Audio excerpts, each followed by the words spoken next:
Magandang araw sa ating lahat mga kapapsi, magandang tanghali sa ating lahat mga kapapsi. Nagluluto po ako ng ulam namin sa tanghalian mga kapapsi. Medyo namimiss ko na tayo sa ganitong klaseng ulam.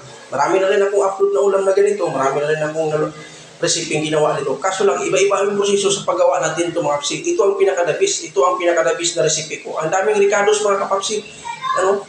Lahat ng ricados nandiyan, nakalagay na. Hindi ko na pinapakita sa inyo para hindi kayo mainip sa aking video. Diretso na tayo. Yan. Chicken calderita mga kapapsi, napakadabis, napakasarap, yung reno. Naglagay po tayo siya ng reno mga kapapsi, kaya dahil naman yan ang pinakadabis na panglasa natin dyan at pampalapot, yan.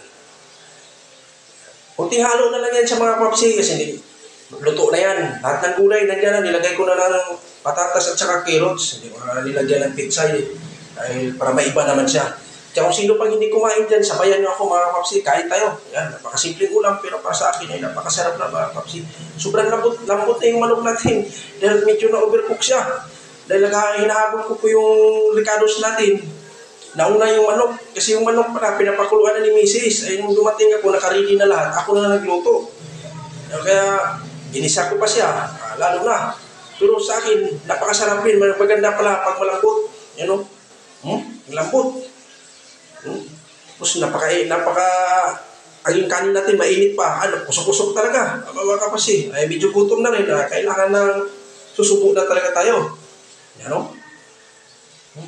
Masarap pala, kaya sabi ko na-overcook yung manok, karning manok natin, yun pala, maganda pala sa kalderita, pag malambot yung manok, para paghawak mo, tanggal na agad sa buto. Yan po mga kapapsi, pagpatuloy natin, kung sino pang hindi kumain dyan, sabayan niya ko, kain tayo mga kapapsi. Napakasimpleng ulam na to. Tanghalian, ulam ko sa tanghalian mga kapapsi. Kaya panggabi po yung pasok ko, pagkatapos ko kumain, may pahinga, sabay tulog na rin. Gising nyo mamaya tanghali o hapon. Ako, talagang, yan, pinakadabis ko kumain mga kapapsi, lalo na pag nakakamay. Ang lambot. Kaya sabi ko, puno overcook, yun pala, bagay pala dyan sa ganyang recipe, pag malambot na, para yung mga sauce niya, pumapasok sa laman ng karni ng manok, mapakalasa mga kapapsi.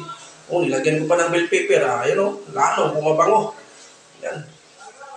Tapos paminta, ayan, carrots. Napakasarap mga kapapsi. Yan na po mga kapapsi, update ko lang din po kayo sa aking recipe. Napakasarap mga kapapsi. Talagang hanapin nyo talaga, pag matikman nyo. Napakadali lang gawin, chicken calderita. Kaso lang, yung pag-proseso, kung paano natin siya papasarapin. Iba-iba kasi yung pagluluto natin. Iba-iba yung diskarte kung paano natin siya lulutuin. Yan. At saka ako po'y nagpapasalamat sa inyo mga kapapsi sa walang sawang suporta nyo sa akin. Paulit-ulit ko pong sinasabi sa inyo, sa hindi ko na po nasuportahan, pasensya na po kayo. Hanggang dito lang ako. Bye-bye!